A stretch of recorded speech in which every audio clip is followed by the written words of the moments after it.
n'ai pas une grosse voix, si. Ça va, désolé. Je sais, ils sont des gays, non? Hein? Vous allez sortir les bonnes box.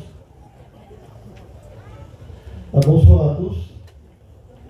Merci à nos frères, ou à mes frères, d'avoir laissé la place. Je dis merci, mais j'aurais bien voulu que ça soit quelqu'un d'autre qui fasse la ligne. On va écouter les beaux chants, et surtout le dernier, hein, parce qu'il me touche. Hein. On va aussi mon fils. Gloire à Dieu.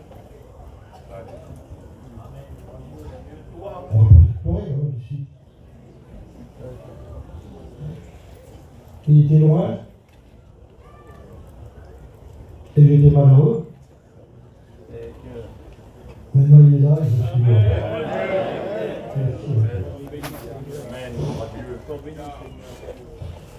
Vous savez qu'il y a beaucoup de bons livres dans la vie, dans le monde. Hein. Il y a des livres de quantité exceptionnelle qui sont écrits avec les mains de maîtres, avec des gens intelligents, qui aiment l'écriture et qui font des livres sublimes, merveilleux. Peut-être plus intéressant, enfin plus intéressant, le mot n'est pas juste, mais peut-être plus facile, plus agréable à lire que la Bible. Et tous ces livres sur lesquels les hommes, les femmes passent de bonnes soirées et s'endorment dans la pensée du livre, dans l'histoire de ce livre qui est bien compté. Et ces gens, eh bien, le matin, quand ils se réveillent, eh bien, ces gens sont toujours perdus. Parce que dans les livres du monde, n'importe lesquels, il n'y a pas la vie.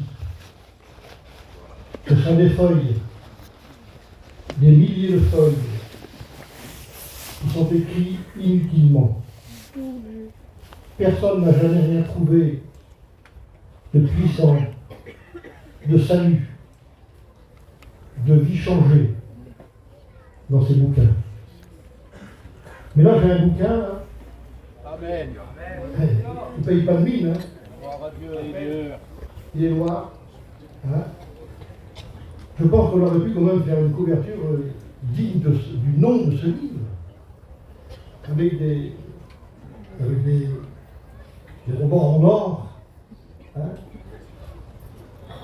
S'il y a un livre qui vaut tout l'or du monde, hein, c'est bien ce livre. Il est formidable ce livre parce qu'on peut le lire, le relire, le relire, le relire, et on ne se lasse pas de le lire et de le relire. Et on se demande pourquoi on le lit et on le relit et on ne se lasse pas. Pourquoi on ne se lasse pas? Parce qu'il a toujours quelque chose à nous dire. Il y a quelque chose de surnaturel dans ce livre, qu'on n'arrive pas des fois à saisir. Ce surnaturel qui nous vient de Dieu, il a imprégné ce livre de sa présence, de son empreinte. Et tout ce qui sort dans ce livre est une solution, une bénédiction pour les hommes. Je voudrais dire merci à Dieu de tout mon cœur, de toute mon âme. Merci pour ce livre, Seigneur. Parce qu'il a changé ma vie. Il a changé la vie de plusieurs personnes. Il a fait des gens heureux.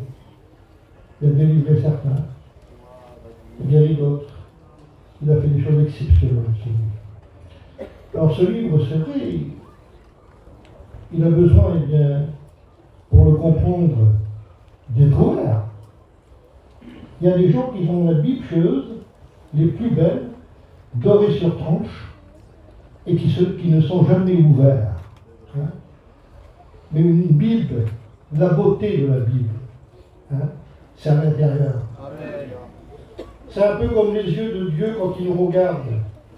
La beauté d'un homme aux yeux de Dieu, c'est son cœur. Vous pouvez faire 1m80 avoir les yeux verts, c'est votre cœur qui nous regarde. Alors merci à Dieu. Dans cette Bible, il y a plein de choses, il y a plein d'écrits, il y a de quoi faire. Hein. C'est dommage que tout le monde n'a pas sa Bible. On trouve des choses dans la Bible qu'on n'a même pas imaginé que ça existe. Et pourtant, le Seigneur est bien nous les fait découvrir.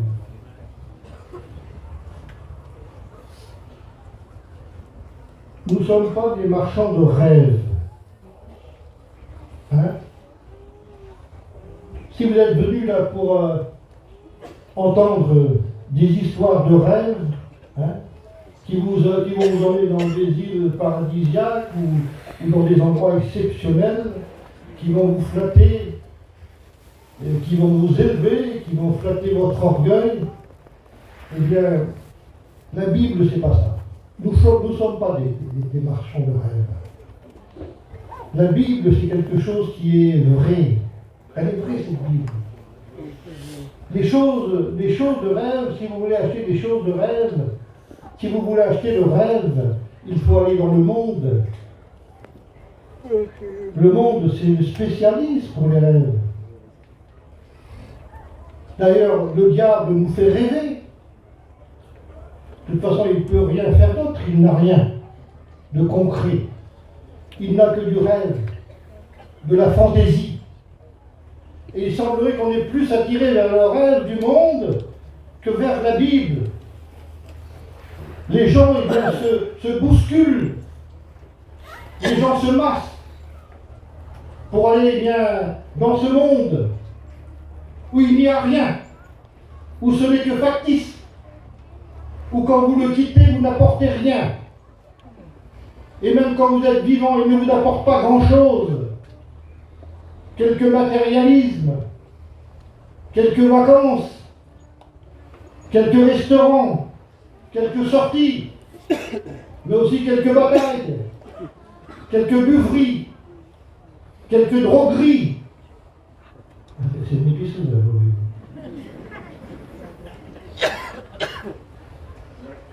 Mais quand on regarde ce monde saccagé, détruit par l'empreinte du diable, il est détruit par l'empreinte du diable, et les gens se ruent vers lui. Ils se massent vers ce monde immoral, ce monde mauvais, ce monde méchant, ce monde cruel, qui ne nous satisfait pas, ce monde qui ne nous veut pas le bien, ce monde qui ne nous aime pas. Il ne vous aime pas, le monde. Il vous fera les pires misères. Il vous apportera jamais le vrai bonheur. Il vous donnera jamais la vraie paix. Il vous donnera eh bien, des maladies.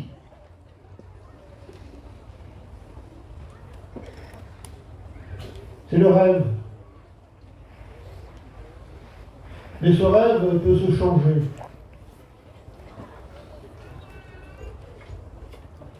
La Bible dit dans Éphésiens 2:1, vous étiez morts dans le monde, vous étiez morts dans vos péchés et dans vos offenses. Jusqu'à 30 ans, j'ai été mort dans mes péchés, dans mon mauvais caractère, dans ma vie de misère, dans ma vie de buveur. Bon, pas trop batailleur parce que je ne suis pas très fort. Quelquefois, quand même. Chercheur de chicane, surtout. Jusqu'à 30 ans, j'ai fait l'œuvre du diable, l'œuvre du monde, sans m'en apercevoir quelque part.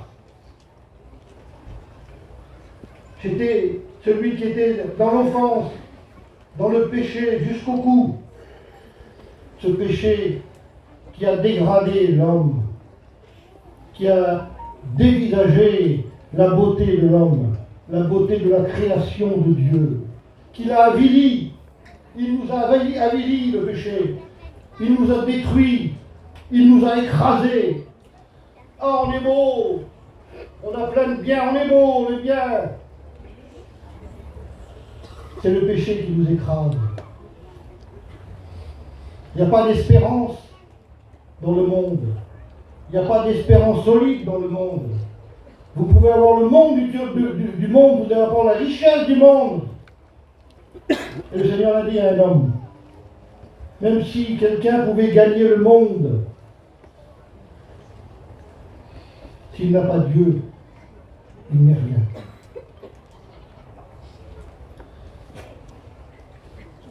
Vous étiez morts, morts.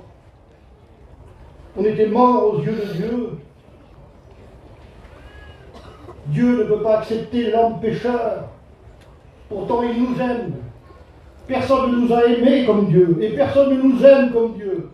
Et si tu ne te sens pas aimé de quelqu'un, eh bien dis-toi bien que Dieu t'aime. Il a prouvé son amour, le Seigneur. Nous étions dans nos offenses.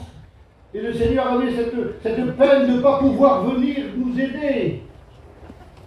De ne pas pouvoir venir nous sortir de notre peur, de notre état de pécheur. Vous savez que le Seigneur, ce n'est pas un gourou. Il ne viendra pas vous sortir de votre monde. Il faudra vouloir vous en sortir et vous tourner vers lui. Vous étiez morts aux yeux de Dieu dans vos péchés et dans vos offenses. Et plus bas, il est dit, parce que vous marchez selon le train de ce monde. Nous marchions selon le train de ce monde. Et peut-être que ce soir, il y en a encore quelques-uns.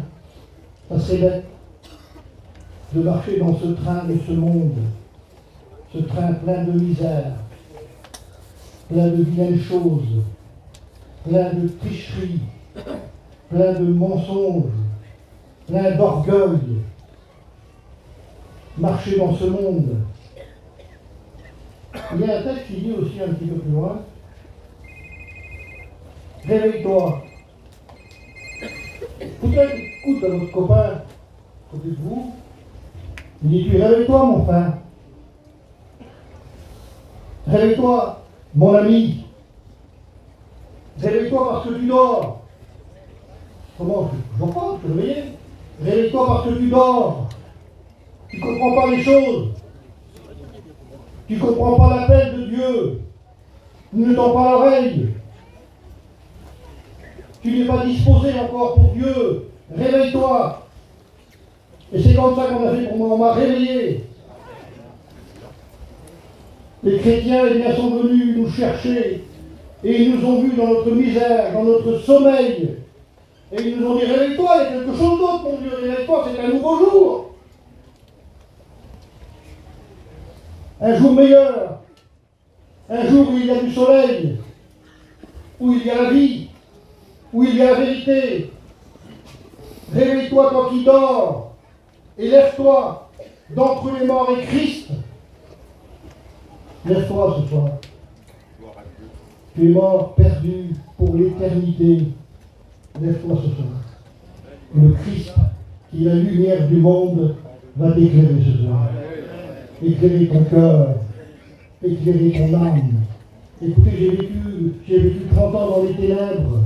Je ne connaissais pas, je ne savais pas qu'il y avait une lumière dans le monde qui pouvait éclairer notre cœur. Je ne savais pas qu'il y avait une lumière aussi belle, aussi bonne, aussi juste dans ce monde. Mais un jour, eh bien, par le biais des frères, c'est le biais des serviteurs, on a reçu l'évangile par le frère Silvano, le frère Manuel Cobé. Je vois qu'il y a des enfants qui sont là. C'est eux qui nous ont emmené la lumière, Amen. Parce qu'ils connaissaient la lumière. Écoutez, on ne vous amène pas un rêve ce soir, on vous amène la réalité de Dieu, on vous amène la lumière de Dieu. Vous êtes dans les ténèbres, vous ne le savez peut-être pas, mais vous voulez, eh bien vous montrez, vous démontrez que vous êtes dans les ténèbres. Vous ne connaissez pas le soleil de justice, vous ne connaissez pas la lumière du ciel le soleil qui nous réchauffe, le soleil qui nous conduit. Je l'ai reçu à l'âge de 30 ans, ce soleil. Il est tellement bon que je ne l'ai jamais laissé. Et le matin, quand je me réveille, eh bien, il fait toujours beau. Hein? Pourtant, il tombe de l'eau en montagne. Et bien, même s'il tombe de l'eau, le soleil de Dieu brille toujours dans mon cœur, comme dans le vôtre. Réveille-toi quand il dort, et le Christ va t'éclairer. Il va ouvrir tes yeux spirituels, tes yeux de la vie, tes yeux de l'éternité. Il va ouvrir tes yeux sur un endroit splendide, sur une région qu'on ne connaissait pas, sur des mots qu'on ne connaissait pas, sur une vie qu'on ne connaissait pas, sur une façon de parler qu'on ne connaissait pas, sur une façon d'aimer qu'on ne connaissait pas. On était plus faux que je ne sais pas quoi. Le Seigneur nous a emmenés à cette vérité. Aujourd'hui, on s'aime, on ne se connaît pas. On s'aime. Hein? Vous m'aimez? Amen. On s'aime. On ne s'est pas vu, on se croise, on est chrétiens, on s'aime. Vous ne trouvez pas ça dans le monde?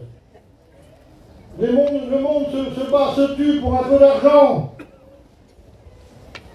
Il y a des batailles aujourd'hui dans le monde pour la drogue.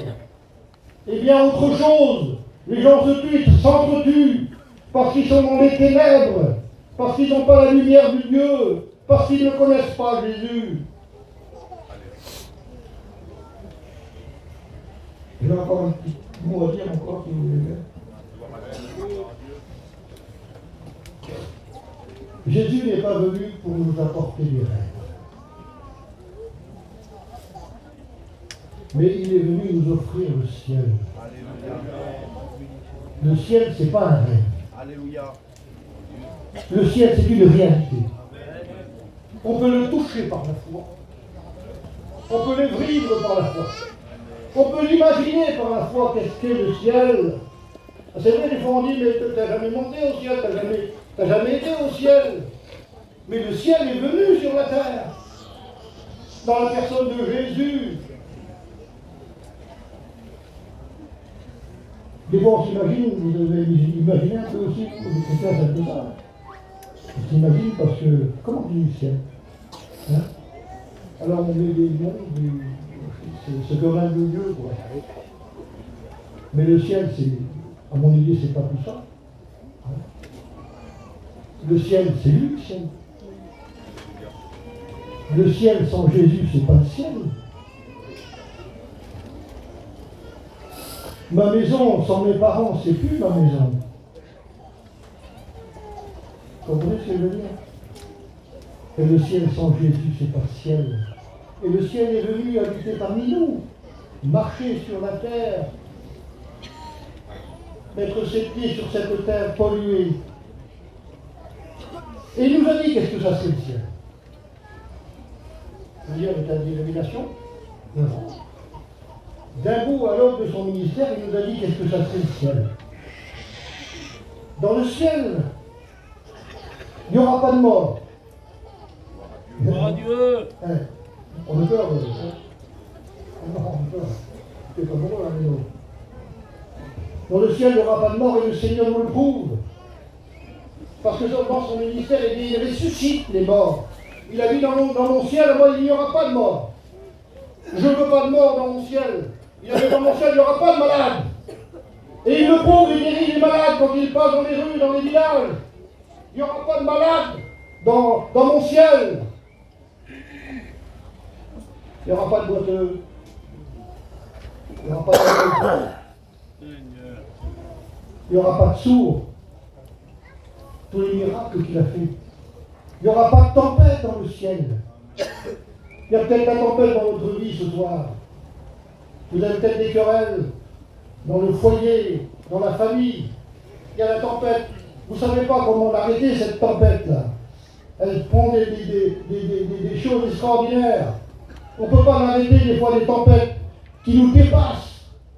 Un peu comme les disciples qui étaient dépassés. Pourtant c'était des spécialistes de la pêche. C'était des spécialistes des bateaux. Et dans cette tempête-là, il les a dépassés, pardon. Mais le Seigneur, ta tempête, je ne sais pas quelle année. Tu la connais ta tempête parce que tu souffres. Tu ne sais pas comment t'en défaire. Vous savez, les disciples ont bien essayé avec leur moyen de calmer la tempête. Mais il y avait quelqu'un là. On a quelqu'un dans notre barque qui est formidable, qui est exceptionnel. Il s'appelle Jésus. Et on peut avoir la plus grande des tempêtes. Il suffit de se tourner vers lui et de dire Seigneur, regarde l'état de la vie. Seigneur, regarde la vie que je mène. Regarde, Seigneur, les batailles. Regarde, Seigneur, les choses qui arrivent dans ma vie, les tempêtes qui arrivent l'une par sur l'autre. Et j'arrive pas à m'en défaire, j'arrive pas à m'en sortir. Et le Seigneur sera un plaisir de venir. Vous savez qui n'a pas passé de tempête? Hein? Levez la main. Tout le monde a son épreuve, tout le monde a sa tempête. Et avec Jésus, quelle fête! Avec Jésus, ça se passe toujours d'une façon merveilleuse. Il calme nos tempêtes. Merci à Dieu.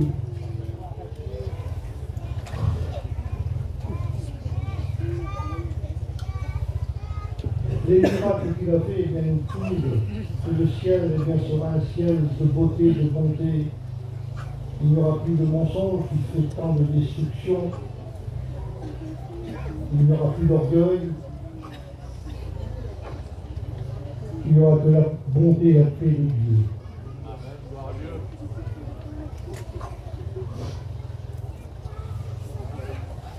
Quand on a jugé le Seigneur, celui qui est venu, qui a fait des miracles, qui a fait du bien, qui a tellement aimé les hommes, l'humanité, qui faisait des choses extraordinaires. Quand les gens étaient malheureux, ils venaient, ils résoudvaient les problèmes, leurs difficultés, ils ressuscitaient même leurs morts. Il était quelqu'un de formidable, le Seigneur. Et les mots qu'on dit ne sont pas assez puissants. Moi, je ne suis pas assez français, je n'ai pas assez appris les lettres, et même si on connaîtrait toutes les lettres du monde, il ne suffirait pas pour présenter la personne du Seigneur. Quelque chose qui nous dépasse. Il marchait dans les rues, et les gens le suivaient. On venait l'écouter parce qu'il avait une parole extraordinaire. Il sortait des lèvres du Seigneur des choses merveilleuses. Et ces choses, même les hommes auraient pu les dire, mais ils n'avaient pas la même valeur. Dans les mots de Dieu, il y avait la vérité de Dieu. Quand il disait quelque chose, et bien derrière ces mots, il y avait une action. Il y avait une vérité. S'il disait, je vais vous guérir, eh bien, il vous guérissait, il n'y avait pas de problème. Ce Jésus, bien, il est là, c'est ça.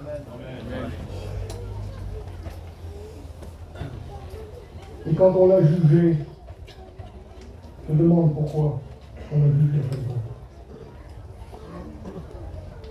Tricherie, quoi. Il a gêné les gens. Il a gêné les religieux. C'est gênant, quelqu'un qui brille plus que vous. Quelqu'un qui est plus beau que vous. Quelqu'un qui parle mieux que vous. Quelqu'un qui aime mieux que vous. Quelqu'un qui est plus franc que vous. Quelqu'un qui ne ment jamais. C'est gênant. On n'a pas vu un homme comme ça venir sur la terre. Tous les hommes qui viennent sur la terre, ils se ressemblent. Ils parlent et ils mentent. Ils parlent et ils trichent. Et si on se regarde les uns les autres, on n'est pas meilleurs les uns que les autres. On ne peut pas en sortir un de la société qui est mieux qu'un autre. Il n'y a pas un homme de la Bible. Pas un seul qui sache faire le bien. Alors quand il est venu, resplendissant de beauté et de lumière, avec tout ce poids de vérité qu'il avait en lui, avec tout cet amour qu'il avait en lui, avec toute cette vérité qui disait là aux religieux, le Seigneur n'a jamais eu peur de dire ce qu'il pensait. Et quand il pensait, quand il voyait les religieux, il leur disait leur vérité en pleine face. Vous êtes des sépulcres blanchis, il disait. Vous paraissez beau. Vous paraissez beau de l'extérieur. Ah, quand on vous voit en costume passer, et puis fier comme des pans. Mais à l'intérieur, écoutez, frères et sœurs amis, il n'y en a pas un qui est bon de l'humanité. Pas un qui a un cœur droit. Pas un seul. On est tous des petits tricheurs. On a tout simplement qui un peu triché dans notre vie pour arnaquer notre voisin. Il n'y a rien de bon dans l'homme, rien de bon. Et le Seigneur il était devenu gênant. Il avait visé les religieux. Il nous gêne parce qu'il est trop vrai. Il nous gêne parce qu'il nous abaisse. Il nous gêne parce qu'il parle mieux que nous. Il nous gêne parce que tout le monde le suit. Tout le monde vient vers Jésus. Il ne vient plus vers nous. Il est un peu jaloux. Les religieux étaient quittés par les gens venaient vers Jésus en masse. À cause de sa parole. Et ce soir, vous n'êtes pas venu vers moi. Hein. C'est vers lui que vous êtes venu. Pourquoi vous êtes venu vers lui? Parce que vous savez qu'il ne faut rien pour vous. C'est lui qui peut. Et on l'a pris, cet homme. Cette beauté d'homme. Cette bonté d'homme. On l'a pris parce qu'on en avait marre de sa beauté, de sa lumière. Il brille trop, il nous éclaire de trop. Il faut l'éteindre. Il faut l'illuminer. Il faut qu'on reprenne notre place. Et là, on l'a jugé sur des femmes, sur des mensonges. On l'a jugé sur des tricheries. On l'a accusé comme un malfaiteur. Lui qui n'a jamais fait de mal. Lui dans lequel il n'y avait aucun péché. Aucun défaut. La perfection de Dieu sur la terre. On a imaginé les plus pires défauts qu'on peut trouver dans un homme pour le condamner. On a fait un procès inique.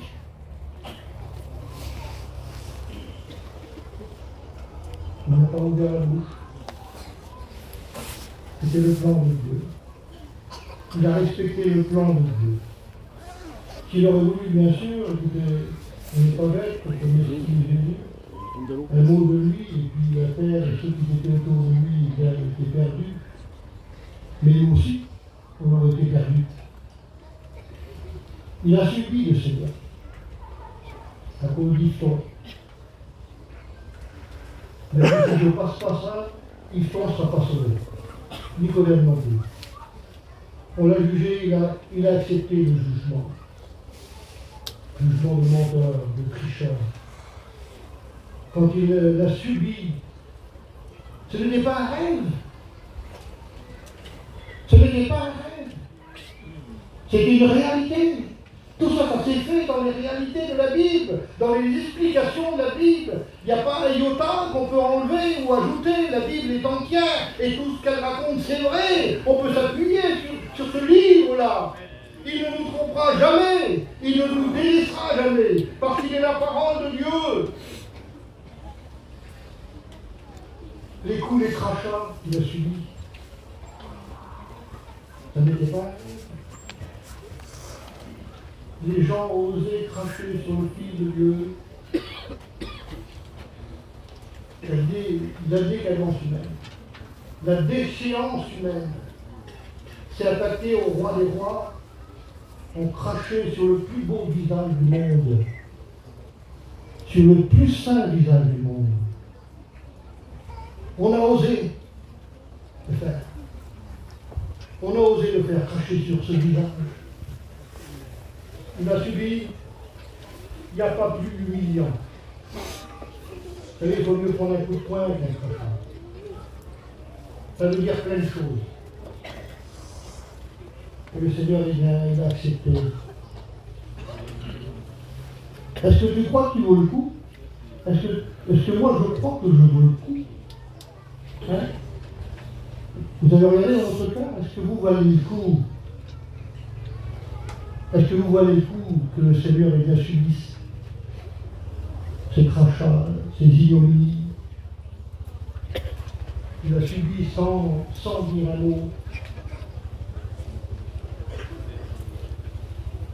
Il a subi la mort horrible de la croix.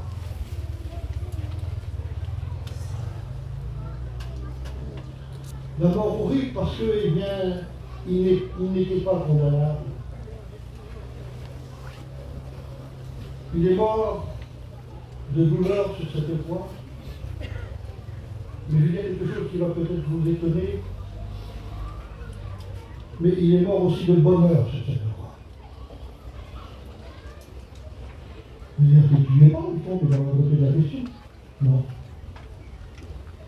Le bonheur, il le trouvait bien dans notre salut.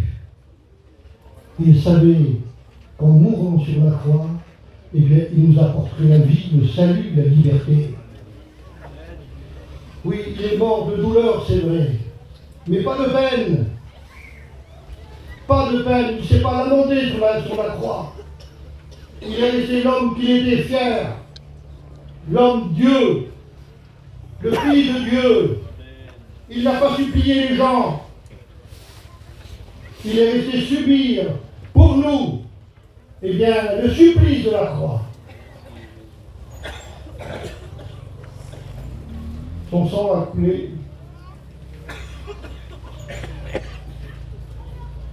Ce sang merveilleux. On a parlé d'une goutte de sang qui peut effacer le péché du monde entier. La puissance du sang du Seigneur Jésus. Sans infusion de sang, il n'y a pas de pardon du péché. Bien c'est à cause de la croix, parce que le Seigneur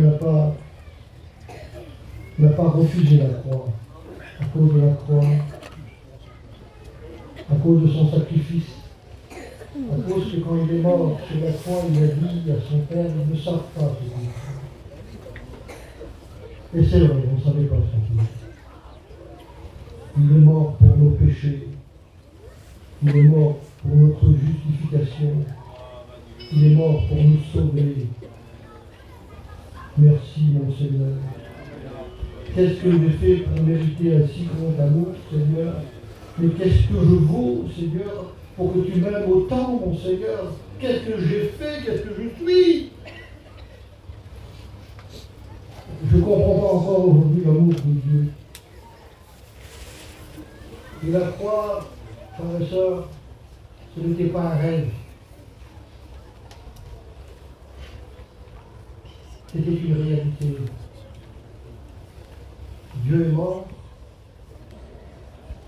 Et 3 jours après, Dieu ne reste pas mort. Il est Dieu. Il est mort pour nous. Et le 3e jour, eh bien, il est ressuscité. Amen. Il est ressuscité pour notre justification. Et à travers la résurrection, eh bien, on trouve la justification de notre vie.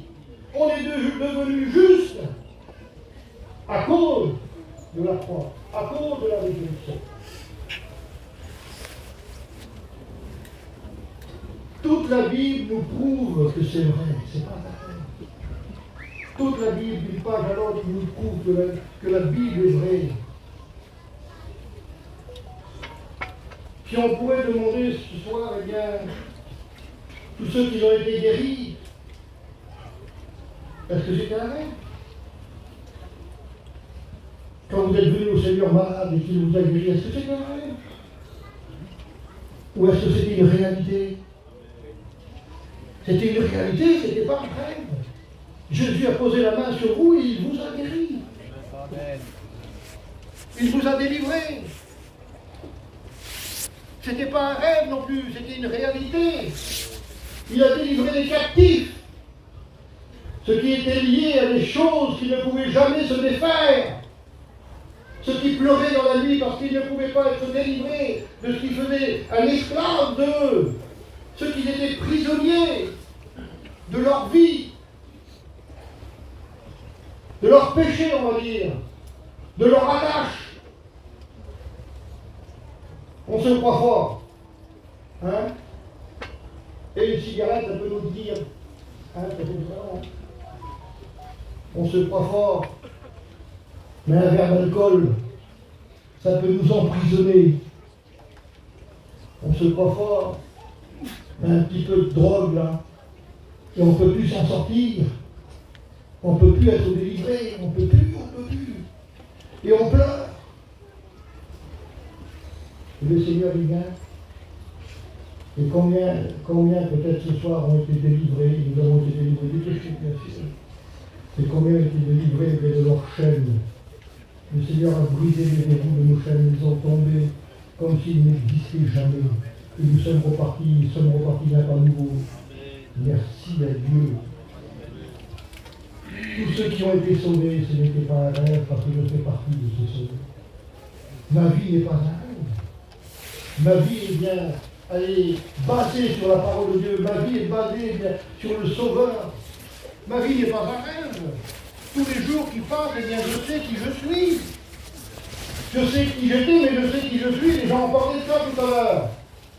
Mais moi, je veux oublier ce que j'étais pour vivre ce que je suis aujourd'hui. Une nouvelle créature, un racheté de Dieu, un enfant du Seigneur.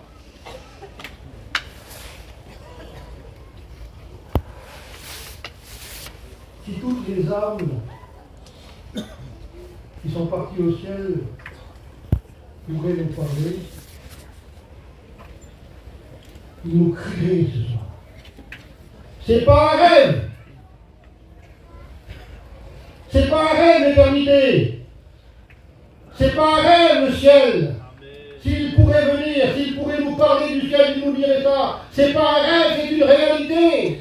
Dans le ciel, il y a des choses, des choses extraordinaires, des choses merveilleuses que les yeux ne peuvent pas voir.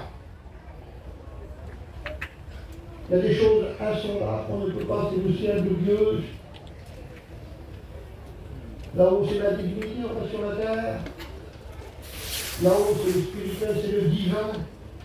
Et nous, on est encore humains. Il y a des choses qu'on va voir dans le ciel, mais qui vont nous étonner toute notre éternité.